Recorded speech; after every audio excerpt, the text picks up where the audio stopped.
36 అంగన్వాడీ పోస్టుల భర్తీకి ఆదేశాలు జారీ చేశాం. తెలంగాణ రాష్ట్ర సాధనలో మన యువత పాత్ర మరియు త్యాగాలు మరోలేనివి.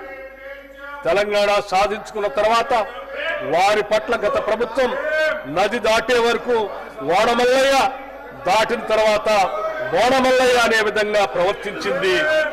వారి జీవితాల్లో ఎటువంటి మార్పు రాకపోగా ప్రభుత్వ ఉద్యోగాలు అందని ద్రాక్షగానే మిగిలాయి. కూలి కోసం పట్టణంలో బ్రతుకుదామని తల్లి మాట చెవిన పెట్టక బయలుదేరిన బాటసారికి ఎంత కష్టం అని మహానుభావుడు ఆనాడు శ్రీశ్రీ చెప్పారు. నిరుద్యోగ యువత ఇటువంటి ఒక నిస్సహాయ స్థితిలో ఉండగా మా ప్రభుత్వం అధికారం చేపట్టి వారికి భవిష్యత్తుపై తిరిగి ఆశను రగిల్చింది. ప్రభుత్వ ఉద్యోగాల సత్వర భర్తీతో పాటు ఇతర రంగాల్లో ఉపాధి కల్పించే దిశగా ముఖ్యంగా మహిళలు మరియు వెనుకబడిన వర్గాల యువత కోసం ప్రత్యేక ప్రణాళికలు రూపొందించాల్సిన అవసరాన్ని గుర్తించింది. ఎస్సీ, ఎస్టీ, బీసీ, మైనారిటీ మరియు ఆర్థికంగా వెనుకబడిన వర్గాల యువత స్వయం ఉపాధి కల్పన కొరకు రాజీవ్ యువ వికాసం అనే పథకాన్ని ప్రారంభించాం. ఈ పథకం యువతకు ఉపాధి కల్పనలో ఒక గేమ్ చేంజర్ గా నిలుస్తుంది.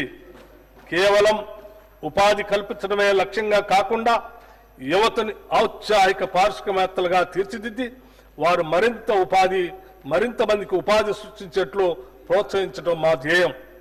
ఈ పథకం ద్వారా యువతకు కనీ విని ఎరగని రీతిలో 6,000 కోట్ల రూపాయల కేటాయింపుతో ఈ పథకాన్ని ప్రారంభించాం.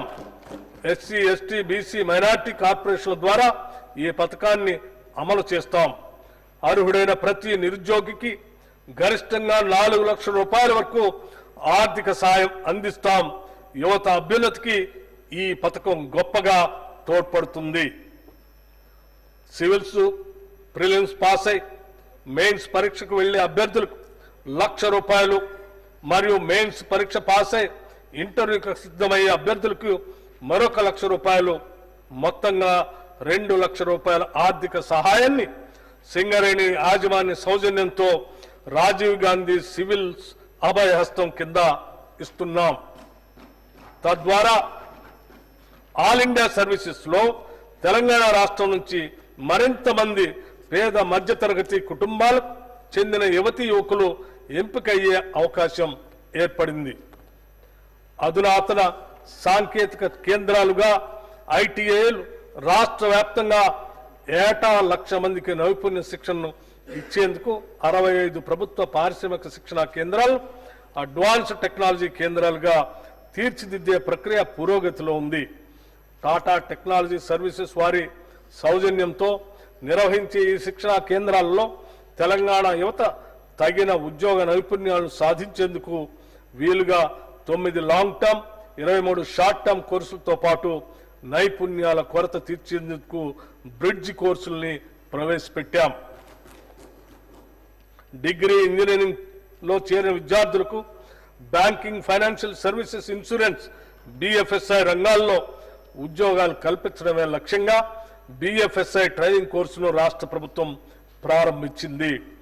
రెగ్యులర్ డిగ్రీతో పాటు మినీ డిగ్రీ కోర్సుగా బిఎఫ్ఎస్ఐ నైపుణ్య శిక్షణను అందించే వినూత్న కార్యక్రమాన్ని రాష్ట్రంలోని 38 కాలేజీల్లో ప్రారంభించాం. ప్రభుత్వం గుర్తించిన 18 ఇంజనీరింగ్ కాలేజీల్లోనూ 20 డిగ్రీ కాలేజీల్లోనూ చదువుతున్న 10,000 మంది విద్యార్థులకు ఈ శిక్షణ అందుతుంది.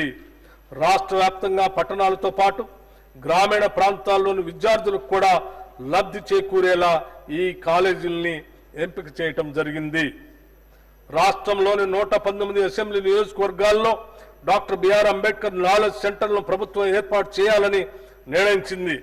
వీటి ద్వారా గ్రామీణ ప్రాంతాల్లోని ఆర్థికంగా వెనుకబడిన యువతీ యువకులకు గ్రూప్ 1, గ్రూప్ 2 మరియు ఇతర అన్ని పోటీ పరీక్షలకు ఉచితంగా కోచింగ్ తీసుకునేందుకు అవకాశం లభిస్తుంది.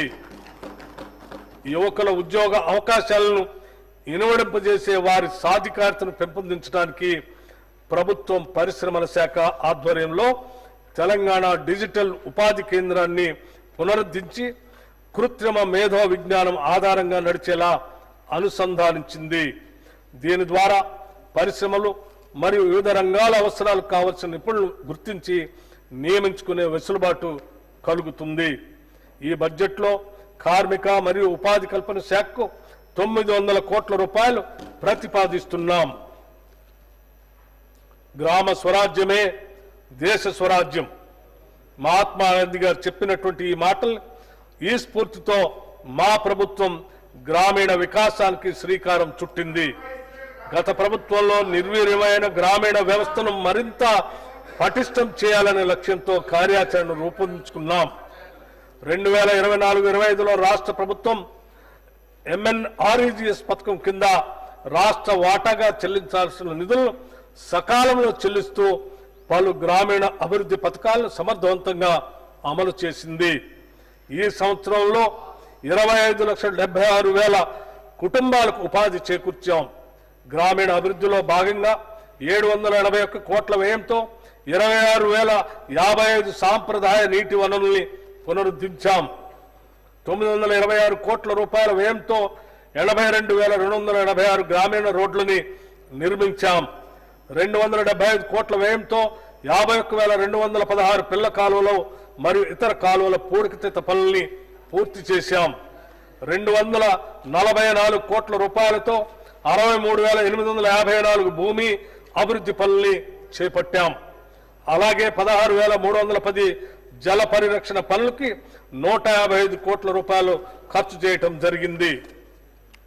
మన దేశ తొలి మహిళా ప్రధాని ఇందిరాగాంధీ, తొలి మహిళా రాష్ట్రపతి ప్రతిభా పాటిల్ మరియు లోక్సభ తొలి మహిళా స్పీకర్ మీరా కుమార్ వంటి మహిళలు ఎంతో సమర్థవంతంగా పనిచేసి వారి పదవులకే వన్నె తెచ్చారు. మన దేశంలోని ప్రతి మహిళకు కూడా అదే సమర్థత ఉందని మా నమ్మకం. భారతదేశ సుస్థిరతకు కుటుంబ వ్యవస్థే పునాది. అందులో మహిళలదే ప్రముఖ పాత్ర.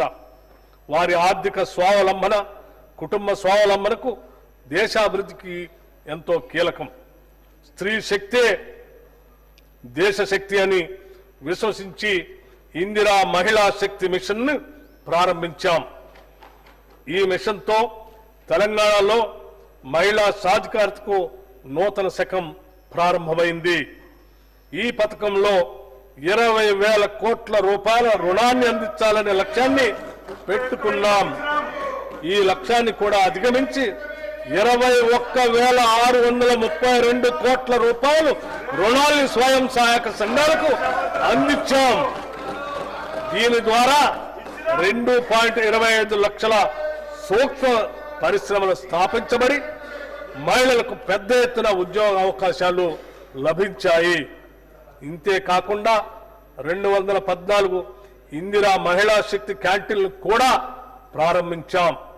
22 ఇందిరా మహిళా శక్తి భవనాలు ఏర్పాటు చేయడానికి ప్రభుత్వం 110 కోట్ల రూపాయలని కేటాయించింది. ఇవి స్వయం సహాయక సంఘాలకు వ్యాపార కేంద్రాలుగా పనిచేస్తూ మహిళలు తమ వ్యాపారాలని విస్తరించుకునేందుకు కీలక భూమిక పోషిస్తాయి. స్వయం సహాయక సంఘాలకు పాఠశాల విద్యార్థుల యూనిఫామ్లు కుట్టే బాధ్యతను కూడా ప్రభుత్వం అప్పగించింది. యూనిఫామ్ కుట్టు ఛార్జీలను జతకు 75 రూపాయలకు పెంచడం జరిగింది. దానివల్ల నేటి వరకు స్వయం సహాయక సంఘాలు 37.5 లక్షల యూనిఫామ్లు కుట్టడం